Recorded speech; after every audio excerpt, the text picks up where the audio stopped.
প্রকাশ্যে ধূমপান এই ব্যাপারটা নিয়ে আজকে আমরা কথা বলতে চাই। বিশ্বের আধুনিক এবং উন্নত দেশগুলোর অনেক জায়গায় অনেক দেশেই এই যে প্রকাশ্যে ধূমপান নিষিদ্ধ রয়েছে। সিঙ্গাপুরের মতো একটা আধুনিক রাষ্ট্র, উন্নত রাষ্ট্রে, সেখানে যদি আপনি প্রকাশ্যে থুতু ফেলেন এবং সেটা যদি আপনার প্রশাসন পুলিশের নজরদারিতে আসে, নজরে পড়ে, তাহলে অবশ্যই আপনাকে এটার জন্য জরিমানা গুনতে হবে। প্রকাশ্যে যদি কেউ সিগারেট বা ধূমপান করে তাহলে তাকে $300 মতো জরিমানা করা হয়।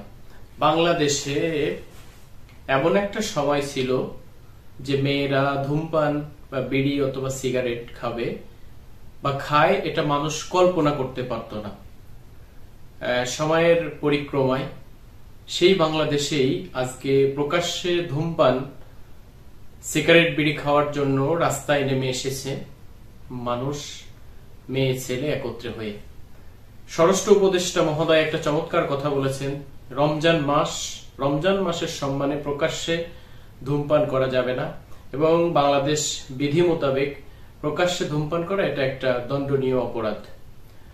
তিনি এত সুন্দর একটা কথা বলেছেন এবং এটাকে মেনে নেওয়ার পরিবর্তে, তাকে সাধুবাদ জানানোর পরিবর্তে প্রকাশ্যে ধূমপান করবে সেই স্বাধীনতা চেয়ে ছেলে এবং মেয়েরা রাস্তায় নেমে এসেছে, এমনকি তার পদত্যাগের দাবি করতেছে। ফ্যামিলিগত শিক্ষা, পারিবারিক শিক্ষা বা সামাজিক অবক্ষয় এত লো কোয়ালিটিতে চলে এসেছে যে যেই সমস্ত মেয়েরা আজকে রাস্তায় প্রকাশ্যে ধূমপান করার জন্য আন্দোলনে নেমে এসেছে, সেই সমস্ত মেয়েদের বা ছেলেদেরও কিন্তু একটা পারিবারিক বন্ধন রয়েছে।